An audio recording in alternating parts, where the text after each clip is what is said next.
जय Hind. SSC MTS English की practice set में आप सभी साथियों का फिर से आप लोगों को हम स्वागत करते हैं इस चैनल में। तो आज आपके लिए जो होगा इम्पोर्टेंस क्वेश्चंस लेकर आए हैं जो एसएससी एमटीएस एग्जाम के लिए इम्पोर्टेंस है।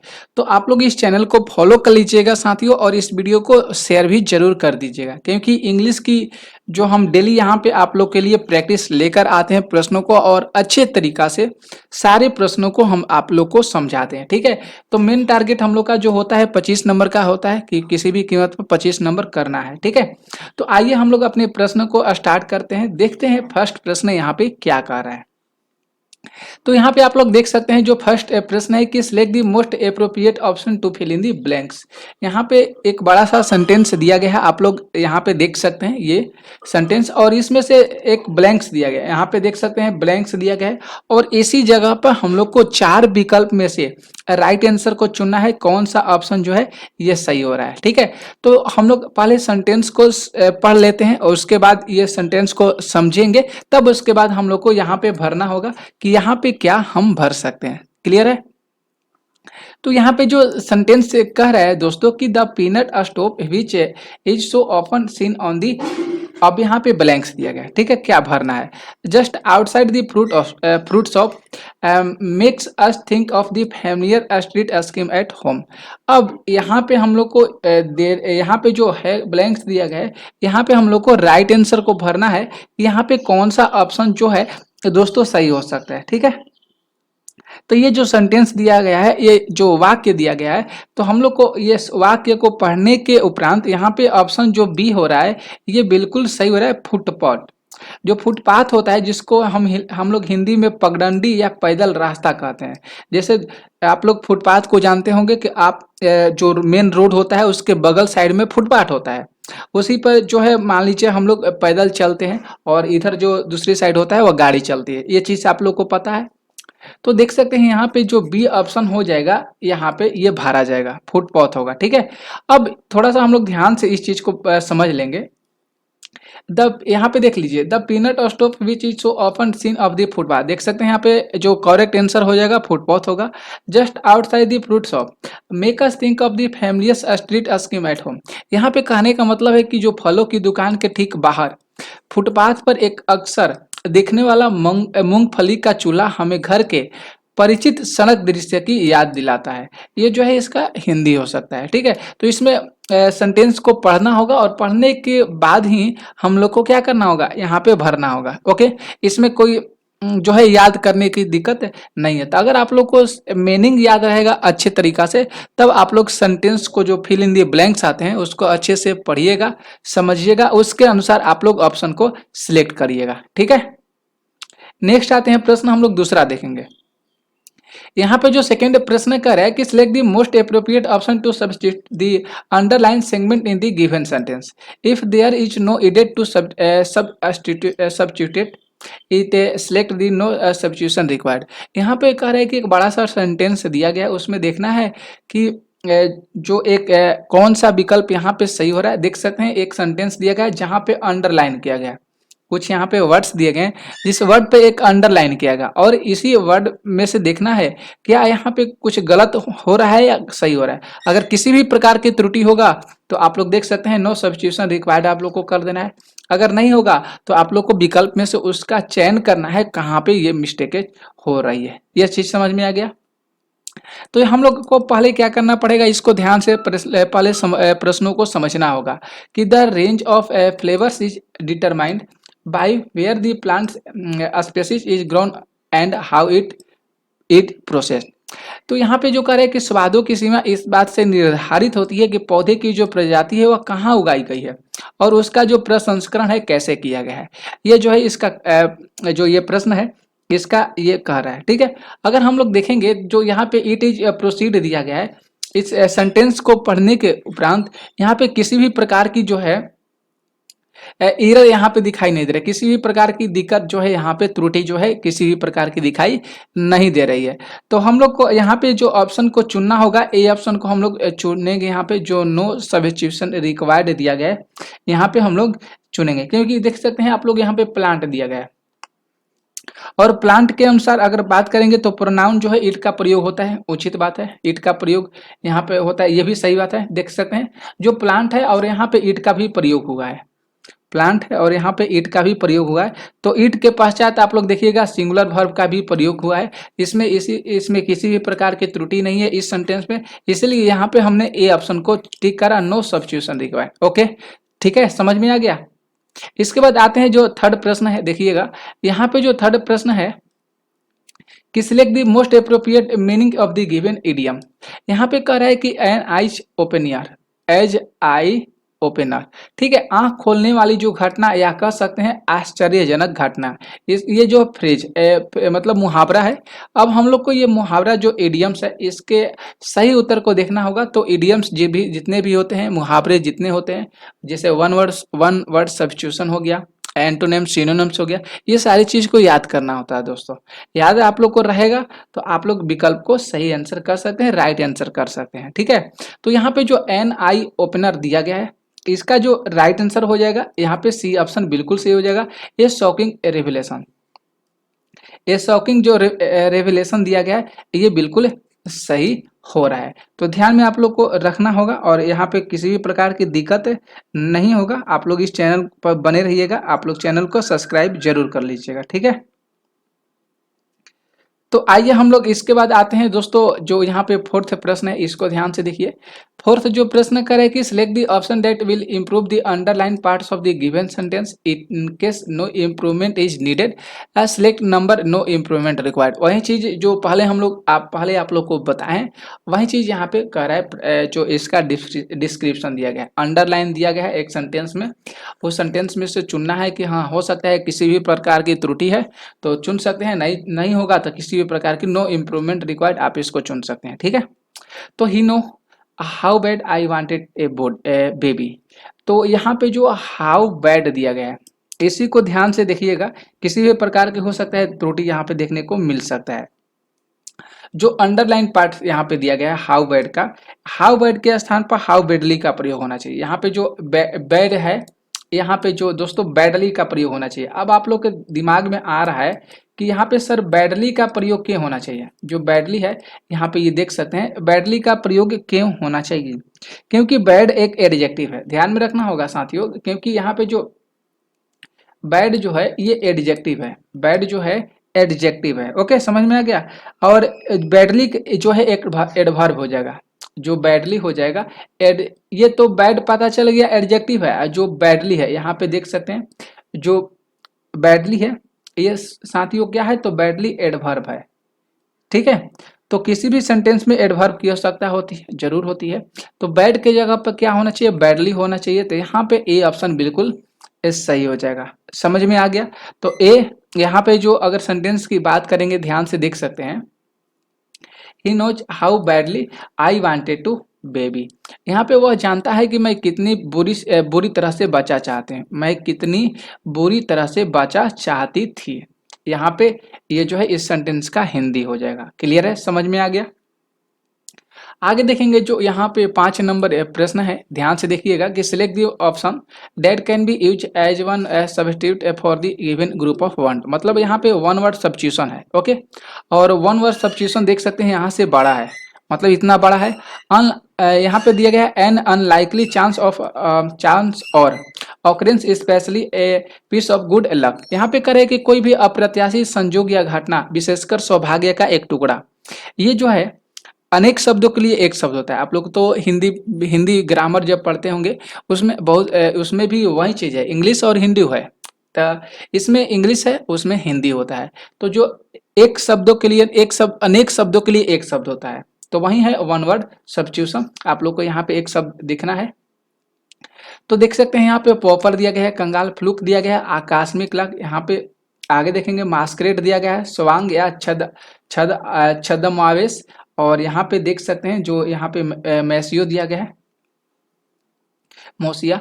तो यहाँ पे अगर हम लोग इसका अगर राइट आंसर बात करेंगे तो दोस्तों यहाँ पे जो सही हो जाएगा बी ऑप्शन जो है ये सही हो जाएगा, फ्लूक हो जाएगा, आकस्मिक लाभ हो जाएगा। कोई भी अप्रत्याशित संजोग या घटना घटता है किसी भी दुर्भाग्यपूर्ण, तो उसको आकस्मिक कहा जाता है कि ये आकस्मिक घटना घटा है, ये आकस्मिक लाभ हुआ या कुछ भी चीज कहा जाता है। ठीक है, तो यहाँ पे जो ये वन वर्ड सब्स्टिट्यूशन दिया गया है अन, यहाँ पे एन अनलाइकली चांस और occurrence especially a piece of good luck, इसका जो हो जाएगा फ्लूक हो जाएगा। ये चीज समझ में आ गया, क्लियर है। आगे देखेंगे जो सिक्स प्रश्न है, यहाँ पे सिक्स जो प्रश्न है कि select the most appropriate antonyms of the given words. Antonyms देख, एंटोनिम्स आप लोग को देखना है ऑब्सक्यूर का। जो ऑब्सक्यूर है इसका मतलब होता है अस्पष्ट होता है, ठीक है। और इसका हम लोग को एंटोनिम्स देखना है कि ओबियस यहाँ पे दिया गया अस्पष्ट या जाहिर, मूडी बदमिजाज। इसके बाद कम्प्लीमेंट्री दिया गया है पूरक, और डिफिकल्ट दिया गया है कठिन। तो ऑब्सक्यूर जो है इसका जो है देखना है अस्पष्ट है, इसका एंटोनिम्स क्या होगा। तो इसका जो साथियों एंटोनिम्स हो जाएगा वह ऑप्शन ए बिल्कुल सही होगा। यहाँ पे जो ओबियस दिया गया है ये बिल्कुल सही होगा, अस्पष्ट या जाहिर। तो आप लोग को तो ये दिख कहीं पता चल गया होगा कि जो अस्कुर दिया गया है, अस्कुर दिया गया है यहाँ पे अस्पष्ट है, और अस्पष्ट का जो एंटोनिम्स होता है वह अस्पष्ट होता है, वह अस्पष्ट होता है, ओबियस होता है। तो यहाँ पे ए ऑप्शन यहाँ पे सही हो रहा है। आगे देखेंगे जो 7 प्रश्न है, ध्यान से देखिए। 7 प्रश्न करें कि select the most appropriate option in the fill in the blank. देखिए यहाँ पे ब्लैंक्स जो फिल इन द ब्लैंक्स का प्रश्न आ गया, तो ये सेंटेंस को आप लोग को ध्यान से समझना होगा, ठीक है। और समझने के उपरांत तभी आप लोग यहाँ पे प्रश्नों को सही कर सकते हैं। यस्टरडे आई, अब यहाँ पे दिया गया blanks to be on a street with a modest restaurant. तो यहाँ पे देखेंगे हैव यहाँ पे एम, हैपनिंग, हैपेंड और हैपनिंग दिया गया है। तो यहाँ पे आई हैव हैपन होना चाहिए या एम हैपनिंग प्रयोग होना चाहिए, तो इस चीज को ध्यान में हम लोग को रखना होगा, ठीक है। तो हम लोग यहाँ पे आई हैपन भरेंगे, क्योंकि ये जो सेंटेंस आप लोग ध्यान में देख रहे हैं, ये पास्ट इंडेफिनिट टेंस की बात कर रहा है। यस्टरडे दिया गया है मतलब बीता हुआ कल जो होता है ना, टुमारो माने कल होता है, यस्टरडे माने बीता हुआ कल होता है, ओके।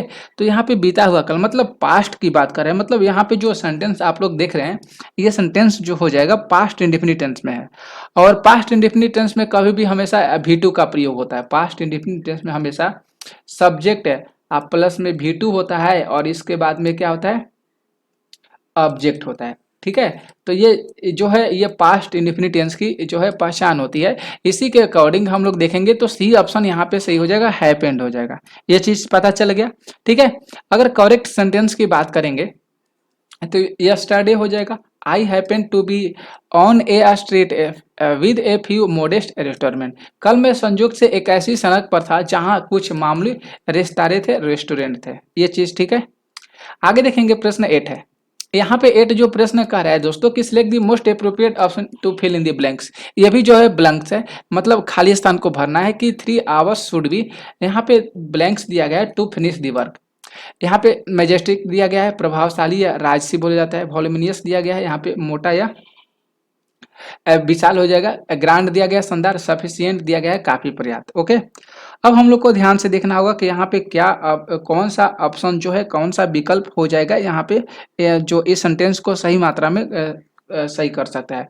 तो 3 आवर्स शुड बी सफिशियंट होना चाहिए टू फिनिश दी, और काफी पर्याप्त मात्रा में हम लोग अपने कामों को समाप्त कर सकते हैं दोस्तों, यहाँ पे कर चुकेंगे, करना चाहिए, ठीक है।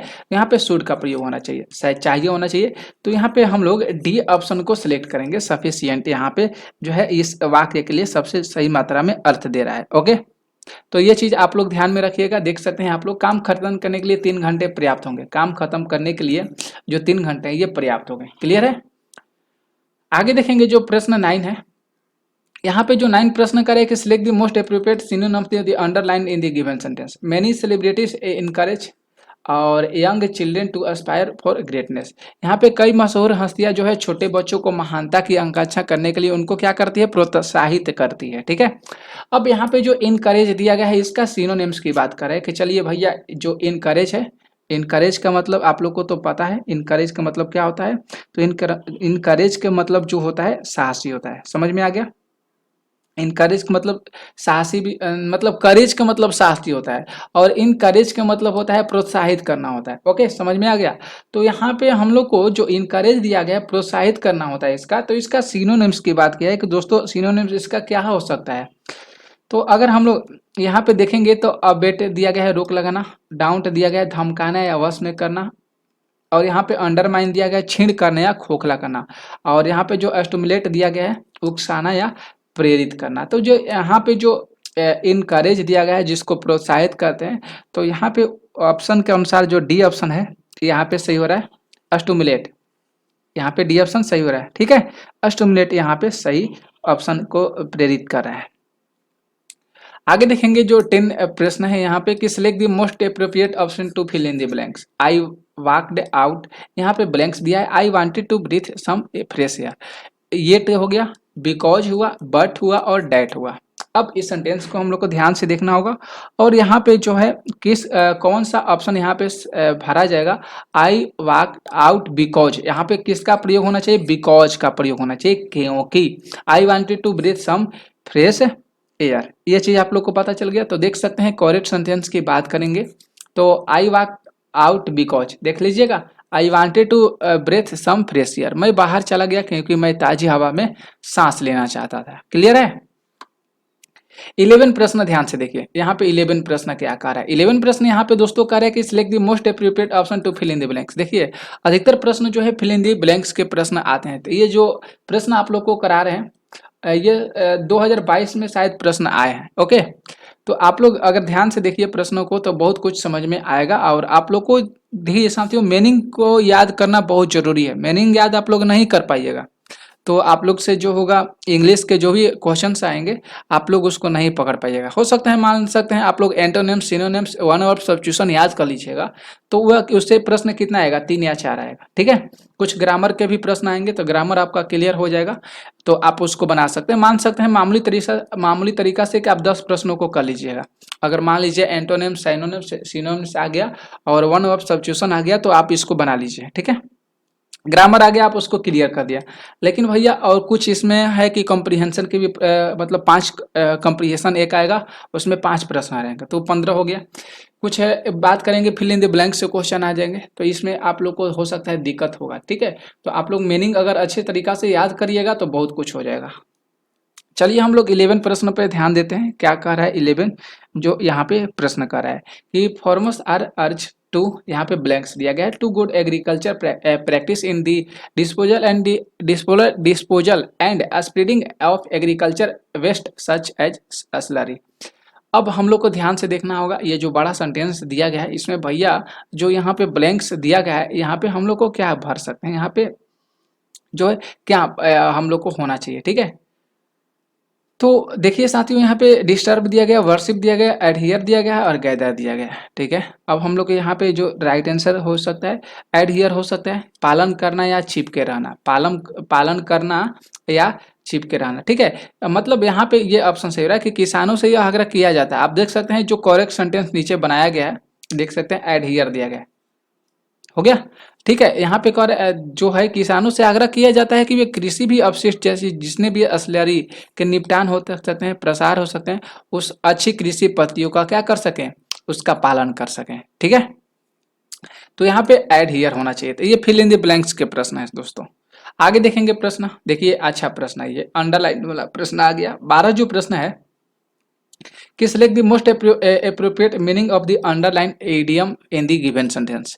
अब यहाँ पे जो ग्रीड ऑफ योर लायन दिया गया है, ग्रीड ऑफ योर लोइंस है, माफ कीजिएगा लोइंस है।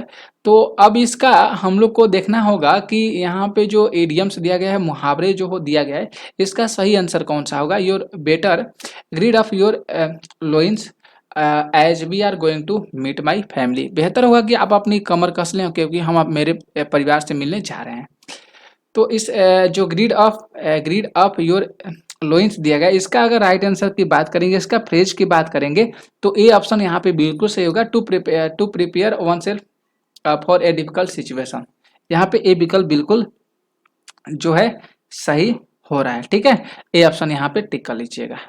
देखेंगे प्रश्न है, 13 प्रश्न है कि select the most appropriate option to fill in the blank. देख सकते हैं बहुत सारा प्रश्न इसमें फिल इन द ब्लैंक्स हैं, क्योंकि मैं यहाँ पे शायद 2022 का ही या 2021 का ही प्रश्न है ये। तो इसमें देख सकते हैं अधिकतर जो प्रश्न आए हैं इंग्लिश में वह फिल इन द ब्लैंक्स के ही प्रश्न पूछे गए हैं। तो आप लोग को साथियों क्लियर जरूर करना पड़ेगा, आप लोग को हम बता दे रहे हैं। ठीक है, तो I want to enrol myself for the management, यहाँ पे ब्लैंक्स बना है। कॉच कॉच काव का कोर्स पाठ्यक्रम, कोर्स अपशिष्ट या मोटा। तो यहाँ पे जो I want to enrol myself for this management course होता है, मैनेजमेंट कोर्स होता है ना, तो यहाँ पे सी ऑप्शन होता है। मैनेजमेंट कोर्स मतलब पाठ्यक्रम होता है मैनेजमेंट का, तो सी ऑप्शन यहाँ पे सही हो रहा है। देख सकते हैं, मैं इस प्रबंधन पाठ्यक्रम में अपना नामांकन कराना चाहता हूँ, तो कोर्स होना चाहिए मैनेजमेंट कोर्स होता है। आगे देखेंगे जो यहाँ पे 14 नंबर यहाँ पे प्रश्न कह रहा है दोस्तों कि सेलेक्ट द करेक्ट स्पेलिंग। यहाँ पे जो देखना है कि करेक्ट स्पेलिंग यहाँ पे कौन सा है, मतलब प्रोस्पेंसिटी दिया गया है, यहाँ पे सी ऑप्शन बिल्कुल सही हो रहा है। प्रोस्पेंसिटी दिया गया है, ये बिल्कुल सही हो रहा है। यहाँ पे जो देख सकते हैं कॉन्स्टिट्यूएंसी ये गलत है, कि डिमोलिश भी गलत दिया गया, और यहाँ पे पेट्रोनिस दिया गया है, ये भी गलत दिया गया। अब देखेंगे यहाँ पे जो प्रोस्पेंसिटी दिया गया है, इसका मतलब होता है झुकाव या झुकना, रुझान होता है। ठीक है, अब यहाँ पे जो ये कॉन्स्टिट्यूएंसी दिया गया है, यहाँ पे ये गलत कहाँ पे हो रहा है, तो CON हो गया, CONS हो गया। ठीक है, TITU होना चाहिए, TITU ENCY यहाँ पे जो S दिया गया है दोस्तों, इसी के यहाँ पे ये गलत हो रहा है। ठीक है, यहाँ पे C होना चाहिए, इसका मतलब होता है चुनाव क्षेत्र होता है। डिमोलिश आप लोग को पता चल जाएगा, डिमोलिश DEMOLISH होना चाहिए, DEMOLI ये नहीं होना चाहिए, DEMOLISH। डिमोलिश मतलब ध्वस्त करना। ठीक है, पेट्रोनिस की बात करेंगे तो संरक्षण देना, पेट्रोनिस PATRONISE होगा, PATRONISE होगा, PATRONISE। ओके, तो आप लोग ध्यान में रखिएगा साथियों, कोई सी भी प्रकार की दिक्कत नहीं होगी। ठीक है, तो यहाँ पे जो सही होगा ऑप्शन, जो यहाँ पे जो प्रोस्पेंसिटी दिया गया है ये बिल्कुल सही हो रहा है। ठीक है, चलिए आगे हम लोग आते हैं। अगला प्रश्न हम लोग देखेंगे जो 15 प्रश्न है। यहाँ पे 15 प्रश्न कर है कि parts of the following sentence have been given as option one of the them contains an error, select the parts of the contains error from the given option. यहाँ पे देखने के उपरांत कर है कि यहाँ पे हो सकता है कहीं एरर इस सेंटेंस में दिया गया है, कहाँ पे एरर दिया गया है उस एरर को हम लोग को सही पकड़ना है। इस सेंटेंस में कि the thin wire that giving of light is called the filament.